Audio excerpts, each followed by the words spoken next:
இன்பக் குலைவு என்ற பகுதியில் இது இரண்டாம் பாடல். இந்த பாடலின் வழியே எல்லாம் வல்ல அருட்பெருஞ்சோதி ஆண்டவராகிய இறைவன் தன்னுடன் எப்படியெல்லாம் இருந்தார் என்பதை மனம் உருக உருக எடுத்துரைக்கின்றார் வள்ளல் பெருந்தகை. தாயின் கருவில் இருக்கும் போதே எனக்கு துணையாக வந்த ஆண்டவர் தான் ஒவ்வொரு பக்குவம் அடையும் போதும் அந்த பக்குவத்திற்கேற்ற பயனை அமுதமாக எனக்கு வழங்கியவர். பழம் பழுத்தவுடன் அதற்கு இனிப்பு சுவை தோன்றும். பக்குவம் அடைந்தவுடன் இறைவன் என்ற அமுதச் சுவை நமக்கு தோன்றும் என்பதை இந்த இடத்தில் வள்ளல் பெருந்தகை நமக்கு விளக்குகிறார். கண்ணில் ஒளியாக அவன் இருக்கின்றான்.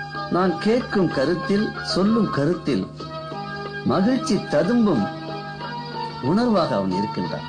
உருவத்தில் அவன் அழகாக விளங்குகின்றான்.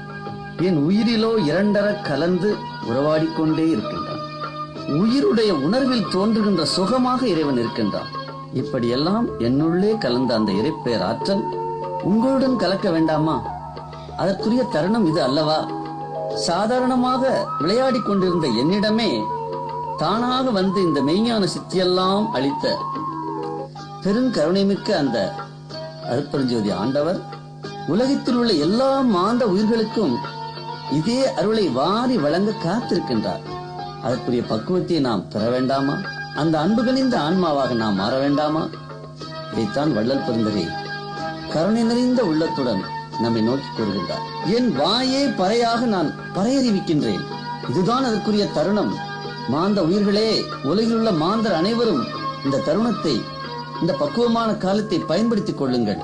உங்கள் உயிரில்